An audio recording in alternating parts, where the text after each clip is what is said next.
There's a lot of work that goes into making Rhode Island run smoothly. A lot of people, a lot of hours, and a lot of planning. So where does all this magic happen? The State House, of course. The State House is so much more than a nice piece of architecture to look at from I-95. It is a proud gleaming beacon of progress, architectural splendor, and a time machine to Rhode Island's past. Built in 1895, the enormous white marble structure, crowned with a massive dome looming 149 feet above the State House floor. The building hosts a gorgeous library straight out of a Disney movie, and various sitting rooms anointed with hand-painted ceilings, carved gold details, sparkling chandeliers, and rich velvet drapes. This building is also where the Senate and the House of Representatives convene to form bills, pass laws, and be a voice for the Rhode Island people. We got the opportunity to speak to one of those state representatives who has dedicated her life to making Rhode Island a better place to live. I'm Representative Deborah Fellela. I represent District 43, and that's the town of Johnston, Rhode Island. Graduated from East Providence High School, and I took a business course, learned to type, which thank God I did today. But I took a business course, and I went into insurance when I got out of high school. Back then, we really didn't need, college education to get a decent job. So I was fortunate to fall into a nice insurance job.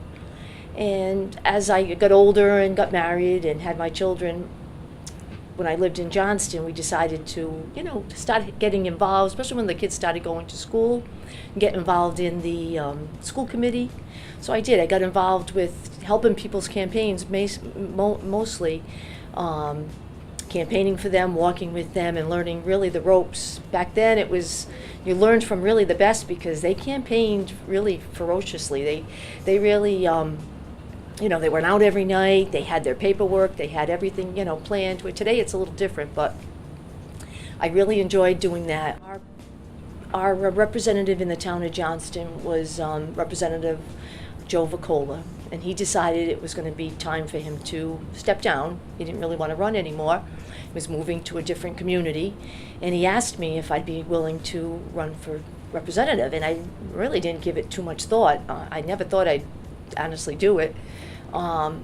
So, you really have to say to yourself, if you're going to do it, you got to do it the right way. You really got to put your whole heart and soul into it, because having half of the town of Johnston, it's a lot of area. Like everybody else has a lot of area to cover.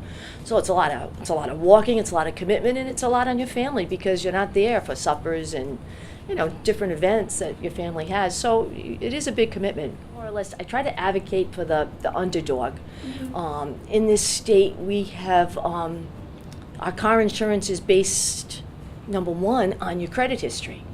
So like for young kids or for folks that, especially with all the recession that we've just recently, gotten rid of,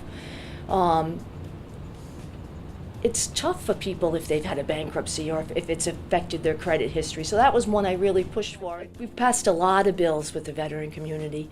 We've made the veterans home. The committee has worked on the veterans home. It's redone the veterans home. It's beautiful down there. We have just passed for veterans in-state tuition is free for them if they've been a veteran. So that's a great bill. I recently worked on the governor's task force a few years back for the opioid crisis. That was a big task that we took on. My bill created a list of the pharmaceuticals that the doctors and the companies write. So, and this showed how much, the list shows how the drugs are being dispersed and the prices of them. So it was a step. My bill was a step, but the governor's task force was a great thing. I think there was 6 to 8 bills that came out of that task force, and I know she's a big advocate for that, and I know she'll continue to work on that, as well as I'd be glad to as well work on something like that. As a woman in politics, do you have any words to share with young girls who might want to work in politics someday? Say go for it. I mean, go for it, and your limits are endless, really. I feel like a woman can go as far as they want to go today.